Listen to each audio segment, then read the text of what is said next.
আজকের ভিডিওতে আমরা ফ্রেজাল ভার্বের বাংলা অর্থ এবং সহজ উদাহরণ সহ ব্যবহার পদ্ধতি শিখব, যা বিশেষ করে বিগিনারদের জন্য খুবই হেল্পফুল হবে। ব্রেকডাউন। ব্রেকডাউন মানে ভেঙে পড়া।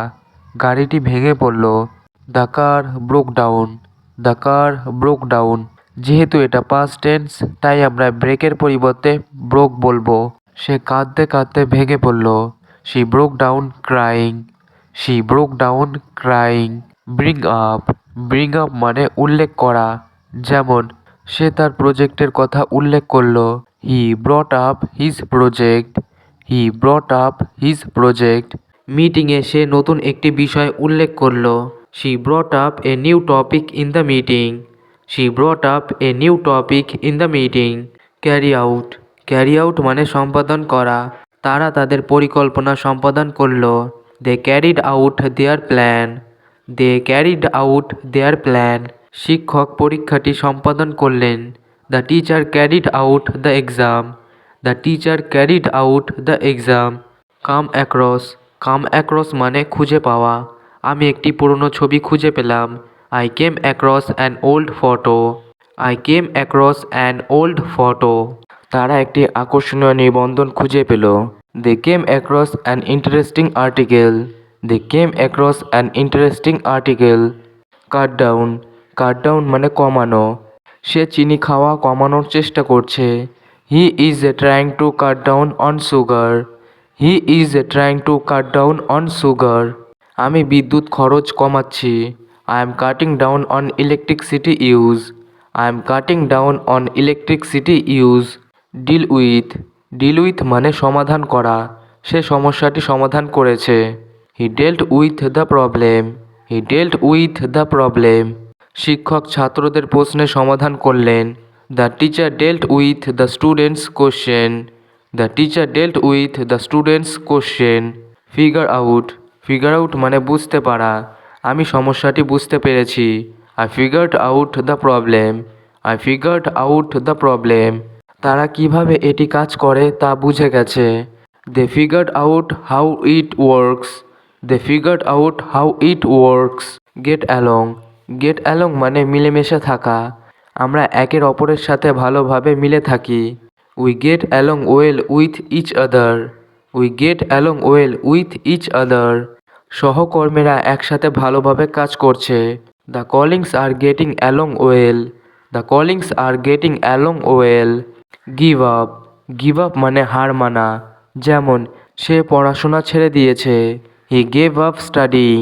হি গেভ আপ স্টাডিং। তারা ম্যাচে হার মানেনি। They didn't give up in the match. They didn't give up in the match. Look after. Look after মানে যত্ন নেওয়া। সে তার ছোট ভাইয়ের যত্ন নেয়। She looks after her younger brother. She looks after her younger brother. তারা তাদের পোষা কুকুরের যত্ন নেয়। They look after their pet dog. They look after their pet dog. Look forward to. Look forward to মানে অপেক্ষা করা। আমি ছুটির দিনের অপেক্ষা করছি। I am looking forward to the holiday. I am looking forward to the holiday. আমরা নতুন সিনেমা দেখার জন্য অপেক্ষা করছি। We are looking forward to watching the new movie. We are looking forward to watching the new movie. Make up. Make up মানে তৈরি করা। তারা একটি গল্প তৈরি করেছে। They made up a story. They made up a story. সে একটি গান তৈরি করেছে।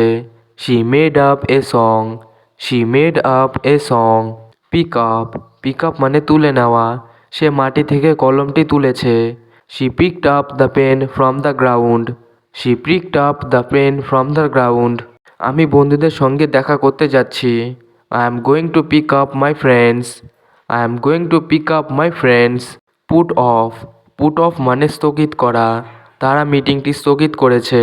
They put off the meeting. They put off the meeting. খারাপ আবহাওয়ার কারণে আমরা ভ্রমণটি স্থগিত করেছি। We put off our trip due to bad weather. We put off our trip due to bad weather. Run into. Run into মানে সম্মুখীন হওয়া। আমি তার সাথে বাজারে সম্মুখীন হলাম। I ran into him at the market. I ran into him at the market. আমরা পুরনো বন্ধুর সাথে সম্মুখীন হলাম। We ran into an old friend. We ran into an old friend. Turn down. Turn down মানে প্রত্যাখ্যান করা। তারা প্রস্তাব প্রত্যাখ্যান করেছে। They turn down his offer. They turn down his offer. সে চাকরির প্রস্তাবটি প্রত্যাখ্যান করেছে। She turn down the job offer. She turn down the job offer. Work out. Work out মানে কাজ করা। তারা একটি সমাধান বের করেছে। They worked out a solution. They worked out a solution. সে প্রতিদিন ব্যায়াম করে। He works out every day. He works out every day. Write down. Write down মানে লেখা বা নোট করা। সে সব কিছু নোট করেছে। She writes down everything. She writes down everything. আমি তার নির্দেশনা লিখেছি। I wrote down his instructions. I wrote down his instructions. Catch up. Catch up মানে ধরা বা পাওয়া। আমি দ্রুত ধরা দিচ্ছি। I am catching up quickly. I am catching up quickly. তারা খেলার সময় ধরা পড়েছে। They caught up during the game. They caught up during the game. Come up with. Come up with মানে বের করা বা উদ্ভাবন করা। সে একটি ধারণা বের করেছে। She came up with an idea. She came up with an idea.